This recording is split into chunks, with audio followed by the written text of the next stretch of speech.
Hello everyone, welcome to our YouTube channel. I am Advocate Sneha Arora, and in today's video we are going to continue the Partnership Act. So we are going to move towards the topic 2 of the course, which is relations of partners to one another and to third parties. Right so इस discussion में हम ये बात करेंगे कि partnership firm तो हमारी बन गई, 4 पार्टनर्स, 3 पार्टनर्स, 5 पार्टनर्स, जितने भी पार्टनर्स थे, they came together for a partnership firm. But अब उनके एक दूसरे के टुवर्ड्स क्या ड्यूटीज़ हैं, क्या रिस्पॉन्सिबिलिटीज़ हैं. एंड सिंस ये एक पार्टनरशिप फर्म है, it is meant to carry on the business. तो थर्ड पार्टीज या जो अदर पार्टीज हैं जिनसे वो कॉन्ट्रैक्ट करेंगे अपना बिजनेस बढ़ाने के लिए या किसी भी पर्पस के लिए, उनके टुवर्ड्स उनके क्या राइट्स हैं, क्या ड्यूटीज हैं, क्या लायबिलिटीज हैं, right. So in today's video we are going to focus on few sections like section 9, which is the general duty of partners. Okay, section 10, which is duty to indemnify for the loss caused by fraud. Then there is a section 11, which talks about determination of rights and duties of partners by contract between them. Then we will have section 12, which determines the conduct of the business. Section 13, which talks about mutual rights and liabilities. Section 14, 15, 16, which talks about the property of the firm and profits. Section 17 is about the rights and duties again. Section 18 is the mutual agency, which we have talked about earlier also. Then we have section 19, 20, 21, section 22, section 28, and section 30, right? So in this video, we are going to focus on these few sections which are really very important for your curriculum point of view. Starting with section 9 reads as general duties of partners. So partners are bound to carry on the business of the firm to greatest common advantage, to be just and faithful to each other, and to render true accounts and full information of all things affecting the firm to any partner, his heir or legal representative. So ये एक general section है, ये एक moral section आप कह सकते हो. This is just a moral section कि अगर आप किसी के साथ पार्टनरशिप कर रहे हो, अगर आप किसी के साथ बिजनेस एस्टैब्लिश कर रहे हो, तो उसके मोरल ग्राउंड्स क्या हैं, उसके मोरालिटीज क्या हैं. So these are basic simple things. ये even if you go out and look out the characteristics of a marriage, let's compare it to the marriage institution of marriage. एक marriage में भी हम क्या एक्सपेक्ट करते हैं कि the other person is faithful to us, other person is fruitful to us, other person is not giving us any losses, other person is not hiding anything from us, and the other person is not cheating on us. Similar is the concept of partnership in nature of duties. When you are a partner to some other person, what you are expected to do, you are expected to be faithful, you are expected to work for the greatest common advantage of the partnership, of that collaboration. And you have to not be fraud, or you should not be cheating, but rather you should be truthful to anybody, to any business, to any person who is related to your partnership firm. This was a general section. Moving on to section 10, which is duty to indemnify for loss caused by fraud. Now this section 10, it is very important. Why? It is just a one liner section, but it has its relevance when we come to the relation of partners with third parties, right? So the section reads, every partner shall indemnify the firm for any loss caused to it by his fraud in the conduct of the business of the firm. Let's suppose there are 4 partners, A, B, C, and D. Now A did they are working in a cloth factory. Now what A did was, A took some cloth, some bundle of cloth, and he personally, like उसने फर्म के साथ नहीं but personally जाकर वो cloth bundle किसी seller Y को sell कर दिया. He sold that bundle to a seller, to some other seller Y.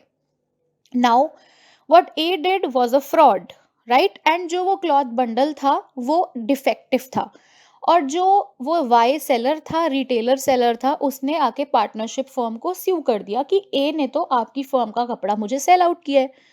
अब फर्म जो है वो उस वाई सेलर को तो पैसे वापस कर देगी या नया क्लॉथ दे देगी, बट जो फ्रॉड किया है ए ने, उसके लिए ए ही रिस्पॉन्सिबल है, and he will pay it back to the firm, right? So this is what section 10 says, that every partner is bound by the duty to indemnify the firm for any loss caused to it by his fraud. Moving on to section 11.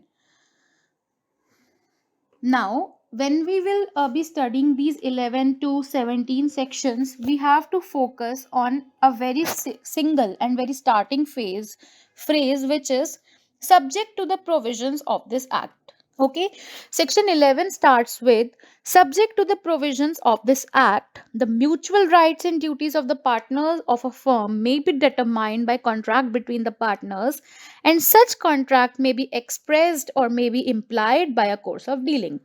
तो इस act के provisions की ही accordance में partners जो हैं आपस में rights और ड्यूटीज को डिसाइड कर सकते हैं, क्योंकि हमने सेक्शन 4 में पढ़ा है that a partner may act on behalf of others, right? So rights and duties of the partner may be determined by the contract. ठीक है, अब वो कॉन्ट्रैक्ट जो है वो कॉन्सेंट से होना चाहिए, राइट? उसमें हर पार्टनर का कॉन्सेंट होना चाहिए, और अगर उस कॉन्ट्रैक्ट को चेंज करना है, सपोज कोई टर्म्स एंड कंडीशंस चेंज करनी है, राइट्स और लायबिलिटीज चेंज करनी है, then also it has to be done by the mutual consent of all the partners. Clause 2, agreement in restraint of trade, notwithstanding anything contained in section 27 of the Indian Contract Act. So if you remember section 27 हमारे जो Indian Contract Act में था, it was contracts which are in restraint of trade are void. तो यहाँ पर एक exception है कि पार्टनरशिप में आप एक क्लॉज पार्टनरशिप में डाल सकते हो कि कोई भी पार्टनर सिमिलर बिजनेस एक लिमिटेड पेरिफेरी में कंडक्ट नहीं करेगा. सपोज मैं और X and Y, there are two people owing a book shop. अब उन्होंने अपने आपस में पार्टनरशिप की, एंड उस पार्टनरशिप में ये मेंशन किया गया कि हम में से अगर कोई एक भी ये पार्टनरशिप छोड़ता है तो वो इस एरिया के, इस एक्स एरिया के 10 किलोमीटर के अंदर सेम बिजनेस शुरू नहीं करेगा. अब if we go by the contract section 27, it is void. But if we go in the Partnership Act section 11 clause 2, the restriction is valid because आपको अपना business भी बचाना है, and it is a valid restriction, it is a legal restriction, okay, but only in the case of partnership. Next is section 12, the conduct of the business. Now the section also starts with one line which is subject to contract between the partners. देखो ये जो line है ना, subject to contract between the partners, ये अपने आप में indicate करती है कि अगर सेक्शन 12 में जो भी कंटेंट्स हमारे हैं उन टर्म्स पे, उन कंडीशंस पे कॉन्ट्रैक्ट में कोई और बात लिखी है तो वो फॉलो की जाएगी. बट अगर कॉन्ट्रैक्ट इस इन बातों पे को डिस्कस नहीं करता जो सेक्शन 12 में मेंशन है, then section 12 will prevail. So, subject to the contract between the partners, every partner has a right to take part in the conduct of business. Suppose मैं और मिस्टर एक्स के बीच में contract है और हम ये कहते हैं कि अकाउंट्स का काम मैं देखूंगी, सेल का काम मिस्टर एक्स देखेंगे. तो हमने डिसाइड कर लिया अपना रोल. अब सपोज हमने ये डिसाइड नहीं किया होता तो मेरा भी राइट था कि मैं सेल्स का काम देखूं, मिस्टर एक्स का भी राइट था कि वो अकाउंट्स में आकर कभी भी काम कर सकते हैं, राइट? बट सिंस हमारे बीच में कॉन्ट्रैक्ट में कंडीशन थी कि I will be working for accounts and mister X will be working for the sales, so that section 12 will not come into effect, but our contractual conditions will be there. Next is, every partner is bound to attend diligently to his duties in the conduct of business. So her partner को ये काम diligently with due knowledge करना है in the conduct of business. Any difference arising as to ordinary matters connected with the business may be decided by a majority of the partners, and every partner shall have the right to express his opinion before the matter is decided, but no change may be made in the nature of business without the consent of all the partners. कोई भी जो ordinary issues हैं जो एक course of business में आ रहे हैं, right, suppose हमें ये डिसाइड करना है कि हम सिंघल की लॉ बुक्स लें या फिर हम जैन की लॉ बुक्स लें या फिर हम प्रोलिफिक की लॉ बुक्स लें, तो this is an ordinary business. अब इसके लिए मुझे इफ वी हैव 5 पार्टनर्स, मेरी पार्टनरशिप फर्म में मैं हूँ और 5 पार्टनर्स हैं, we are group of 6 partners, तो मैं उन सबसे पूछूंगी, वी विल डू वोटिंग और जिसको मेजोरिटी मिलेगी we will choose that, right. But अब मुझे ये कहना है कि हम बुक्स का काम छोड़ देते हैं और हम क्लॉथ शॉप शुरू करते हैं, let's start a cloth shop. तो उस चीज में एवरी पर्सन, यहाँ पे मेजॉरिटी का रोल नहीं होता, हर पार्टनर को कंसेंट करना पड़ेगा। अगर मैं कोई ऑर्डिनरी चेंज करना चाह रही हूँ then it will be by majority, but if I want to change the nature of business itself then every partner should consent to it. There is no role of majority or minority. Next is, every partner has a right to have access to and inspect and copy any of the books of the firm. Firm के जो भी records हैं, books हैं, bills हैं, accounts हैं, हर partner को उनको inspect करने का राइट है। In the event of the death of the partner, his heirs or legal representative or their duly authorized agents shall have a right to access to and to inspect and copy any of the books of the firm. और अगर किसी partner की death हो जाती है तो the same right to have access and inspect the copies of the firm shall be given to the legal heirs or representatives of that deceased partner. Moving on to section 13, mutual rights and liabilities of partner. Now this section also starts with subject to contract between the partners, right? तो अब rights और liabilities की हम इस section में बात करेंगे, क्या क्या राइट्स हैं और क्या क्या लायबिलिटीज हैं, ठीक है। And it is also subject to contract. अगर कॉन्ट्रैक्ट कुछ और कह रहा है इन टॉपिक्स पे तो contractual situation will always prevail the situations mentioned in section 13.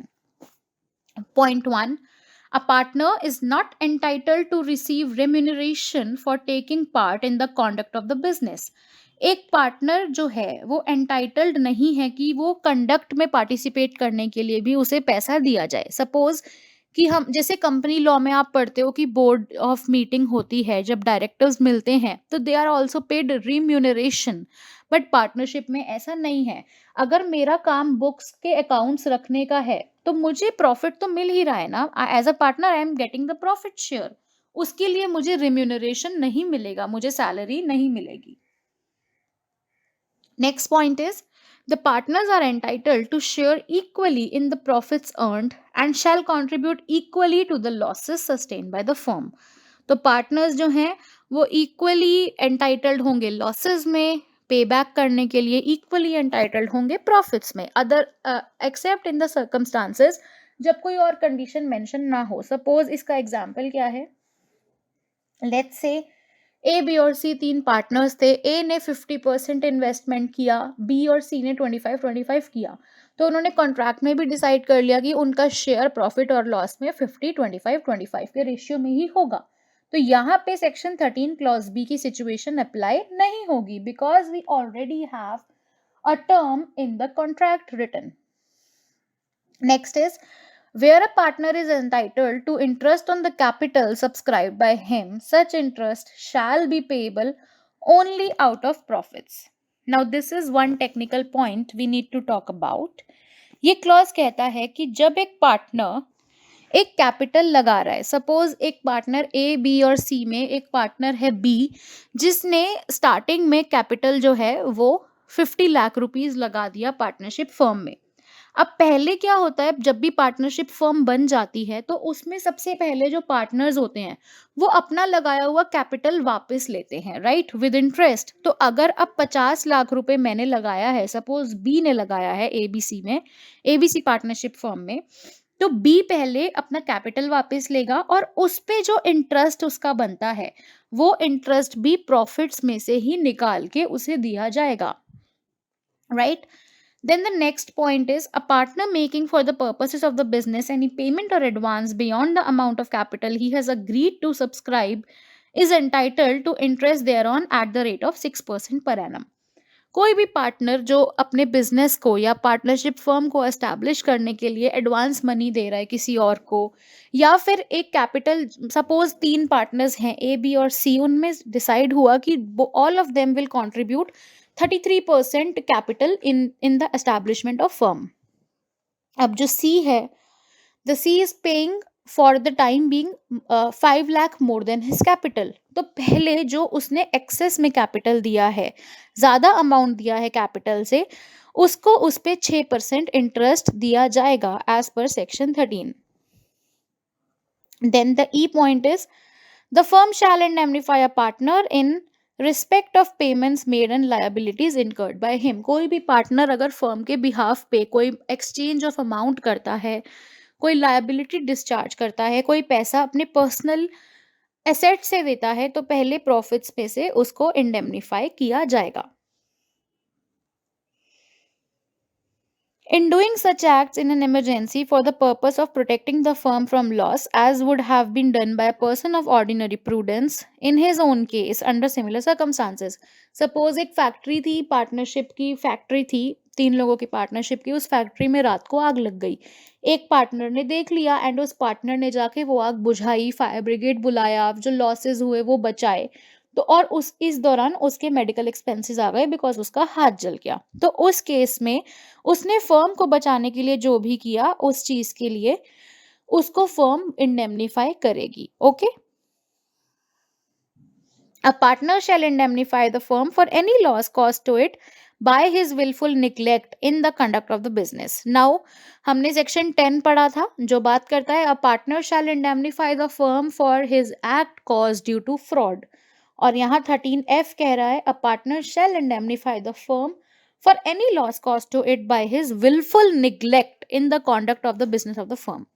Fraud है जानबूझकर धोखा देना, चीट करना। विलफुल निग्लेक्ट है आपको पता है आप गलत कर रहे हो या आपके सामने कुछ गलत हो रहा है बट आप उसे होने दे रहे हो। सपोज बुक्स में आग लग रही थी, मेरा बुक्स का पार्टनरशिप फर्म था एंड मैंने क्या किया, आग लगने दी। मुझे पता था आग मैं बुझा सकती हूँ बट मैंने कहा कि छोड़ो लगने दो आग, मेरा क्या जा रहा है। तो it was a wilful neglect, मेरे सामने हो रहा था, मैंने अपनी ड्यूटीज ढंग से नहीं की, तो उस लॉस के लिए I will have to indemnify the firm because I did not follow the duties I had to perform as a partner. Moving on to section 14, the property of the firm. Subject to the contract between the partners. The property of the firm includes all the property and rights and interest in the property originally brought into the stock of the firm or acquired by purchase or otherwise by or for the firm for the purposes and in the course of business of the firm, and includes also the goodwill of the business.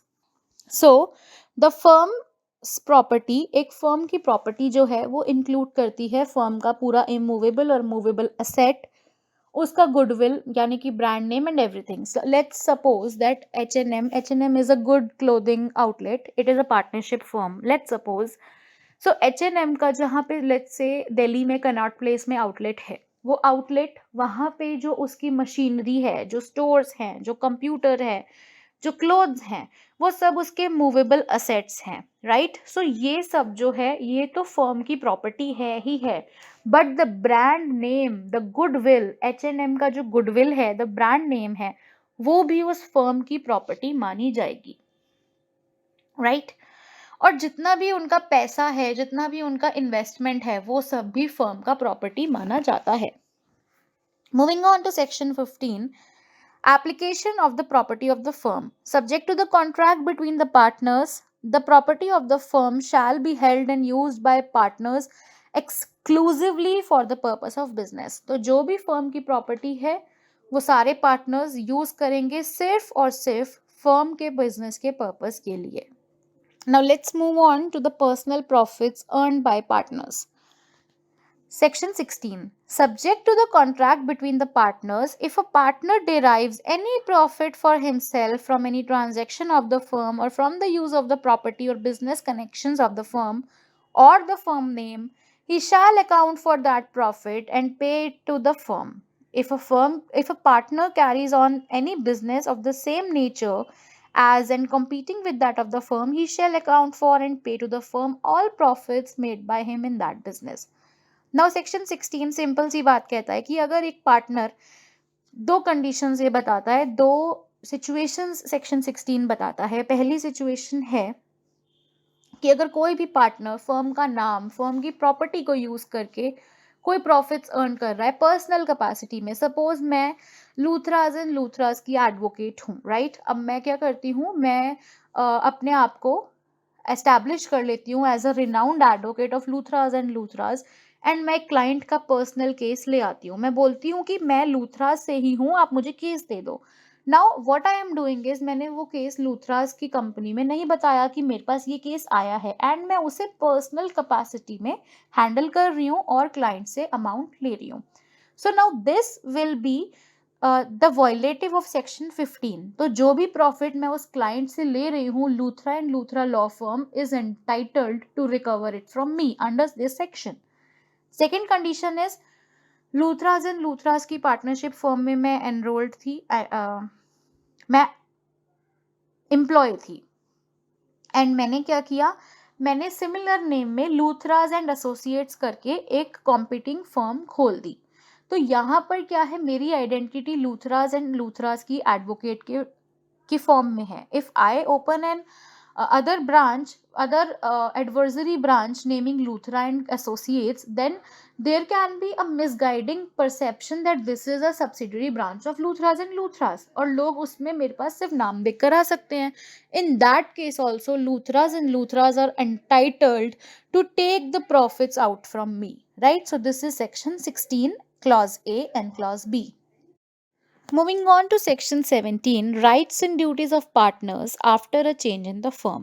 ये section बात करता है कि अगर firm में कोई change आ गया है, सपोज एक पार्टनर चला गया है या दो पार्टनर्स नए ऐड हो गए हैं, फर्म ने एक एस्टैब्लिश कर लिया है अनदर बिजनेस, फर्म ने अपना नाम चेंज कर लिया है, या कोई भी चेंज जो फर्म की एस्टैब्लिशमेंट में आया है, तब राइट्स एंड ड्यूटीज एक पार्टनर की कैसे अफेक्ट होंगी. So, subject to the contract between the parties, where a change occur in the constitution of a firm, the mutual rights and duties of the partners in the reconstituted firm remain the same as they were immediately before the change as far as may be. तो usually क्या होता है, same रहती हैं, but अगर firm का term expire हो गया है तब क्या होगा. सपोज एक फर्म जो है वो 5 साल के लिए बनी थी, it was a particular firm made for 5 years of partnership, and अभी पार्टनरशिप कंटिन्यू होते होते 7 साल हो गए हैं, राइट. तो इस केस में जो टाइम एक्सटेंड हो गया है तब भी जो पार्टनर की म्यूचुअल राइट्स और ड्यूटीज हैं वो सेम ही रहेंगी, बट अब क्या होगा, पार्टनरशिप का नेचर बदल जाएगा. पहले वो 5 साल के लिए बनी बनाई थी, it was a mentioned time period of 5 years, but since they continued for more than 5 years and they are still continuing, उसका नेचर पर्टिकुलर पार्टनरशिप से हटकर पार्टनरशिप एट विल हो जाएगा, बट पार्टनर्स की राइट्स और ड्यूटीज सेम रहेंगी. So where the additional undertakings are carried out, जब एक से ज़्यादा अंडरटेकिंग, सपोज मैंने पार्टनरशिप फर्म खोली थी लॉ की बुक्स बेचने के लिए, राइट. अब क्या है, अब हमने क्या किया, उसमें हमने MBA की, BBA की और B.Ed की भी बुक्स ऐड कर ली. तो हमने बेसिकली सेम जॉनरा में, सेम तरह के काम में वैरायटीज बढ़ा ली. उस केस में भी हमारा जो एक दूसरे के टुवर्ड्स राइट्स और लायबिलिटीज हैं वो सेम रहेंगी. This is what section 17 talks about. Moving on to section 18, we have already discussed section 18 to be the section describing mutual agency in the partnership. Section 19 is implied authority of the partner as agent of the firm. अब partner की, हर partner की क्या क्या implied authority है, ठीक है. तो subject to the provisions of section 22. अब हम सेक्शन 19 को पढ़ेंगे सेक्शन 22 के साथ, ठीक है. पहले हम सेक्शन 22 पढ़ेंगे, फिर हम सेक्शन 19 पढ़ेंगे. सेक्शन 22 कहता है mode of doing acts to bind firm. In order to bind a firm, an act or instrument done or executed by a partner or other person on behalf of the firm shall be done or executed in the firm name or in any other manner expressing or implying an intention to bind the firm. Section 19 तभी apply होगा, वो implied authority आपको तभी मिलेगी उस किसी भी तरह के काम को करने की, अगर आप वो काम फर्म के नाम पे कर रहे हो, आप सेक्शन 22 को फॉलो करते हुए कर रहे हो। ठीक है, तो क्या क्या इम्प्लाइड अथॉरिटी है? इम्प्लाइड अथॉरिटी है इन in the absence of any usage or custom of trade to the contrary, the implied authority of a partner does not empower him to। कोई भी काम आप कर रहे हो, आप सेक्शन 22 के हिसाब से कर रहे हो, आप कर सकते हो। सेक्शन 19 अपने आप में एक नेगेटिव सेक्शन है, ये वो लिस्ट नहीं बताता कि आपके पास किन काम को करने की इम्प्लाइड अथॉरिटी है, बट रादर इट टेल्स कि क्या काम आप एम्प्लॉयड अथॉरिटी में नहीं कर सकते। सो इन A to H section 19 clause 2 A to H में जो काम लिखे हैं, आप उनको छोड़कर कोई भी काम इम्प्लाइड अथॉरिटी में कर सकते हो in the name of firm. तो क्या क्या नहीं कर सकते? Submit a dispute relating to the business of firm to arbitration. आप एज अ पार्टनर अकेले जाकर बिना बाकी पार्टनर से बात किए कोई आर्बिट्रेशन में डिस्प्यूट में नहीं जा सकते, सबमिट नहीं करा सकते। आप फर्म के नाम का बैंक अकाउंट अपने नाम से ओपन नहीं करा सकते। आप फर्म की कोई भी प्रॉपर्टी, कोई भी क्लेम को बिना दूसरे पार्टनर से पूछे रेलिंक्विश नहीं कर सकते या कॉम्प्रोमाइज नहीं कर सकते, बेसिकली छोड़ नहीं सकते। ठीक है, किसी और के नाम नहीं कर सकते। विड्रॉ सूट और proceeding filed on behalf of the firm. Partnership firm ने अगर कोई सूट, कोई कोर्ट केस किया हुआ है, तो in the individual capacity of being a partner आप वो केस या आप वो सूट विड्रॉ नहीं करा सकते। एडमिट एनी लायबिलिटी इन अ सूट और प्रोसीडिंग अगेंस्ट द फर्म। किसी भी फर्म की अगर कोई लायबिलिटी है तो एज अ पार्टनर आप वो जाकर एडमिट नहीं कर सकते बिना दूसरे पार्टनर्स के कंसेंट के। Acquire immovable property on behalf of the firm. Firm के नाम पे आप कोई इमूवेबल प्रॉपर्टी एक्वायर नहीं कर सकते।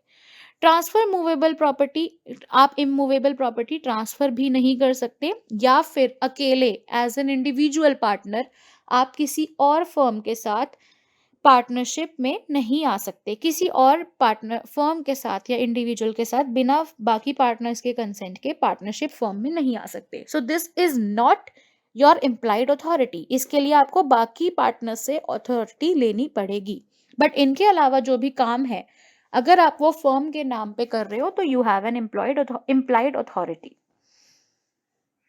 Moving on to section 20। Section 20 is कि कब एक पार्टनर की इम्प्लाइड अथॉरिटी रिस्ट्रिक्ट की जा सकती है और एक्सटेंड की जा सकती है। ठीक है, कब की जा सकती है? Of course by the terms and conditions of the contract. अगर एक कॉन्ट्रैक्ट में आपको ये रिस्पॉन्सिबिलिटी दी गई है कि आपने तो जी लॉ पढ़ी हुई है, आप हमारे बिहाफ पे सूट देख लो, सूट प्रोसीडिंग्स देख लो, तो that is an expressed authority, right, क्योंकि वो कॉन्ट्रैक्ट में मेंशन कर दी गई है।